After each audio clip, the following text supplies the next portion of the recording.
ஜூலை 12 புனித வெரோனிகா.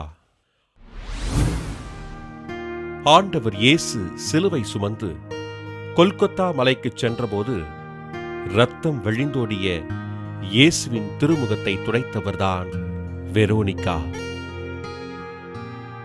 பெண்களின் உரிமைகள் மறுக்கப்பட்டிருந்த அக்கால யூத சமுதாயத்தில் ஆண்டவரின் நிலை கண்டு அழுது புலம்பிய வெரோனிகா எவருக்கும் பயப்படாமல் ஆண்டவரின் திருமுகத்தை அன்போடு துடைத்தார். தான் துடைத்த துணியில் ஆண்டவரின் திருமுகம் பதிந்திருந்ததனை கண்ட வெரோனிகா அப்புனித துணியினை பத்திரப்படுத்தி கிபி 88ஆம் ஆண்டு திருத்தந்தை 1ஆம் கிளமெண்டிடம் ஒப்படைத்தார்.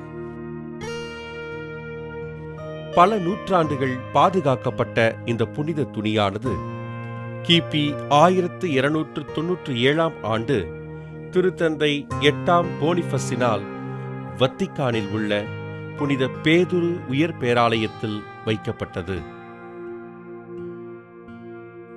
ஆண்டவரின் உயிர்ப்புக்கு பின்பு பிரான்ஸ் நாட்டிற்கு சென்ற வெரோனிகா பிரான்சின் பல்வேறு பகுதிகளில் நற்செய்தி அறிவித்ததாக வரலாறு பதிவு செய்கிறது.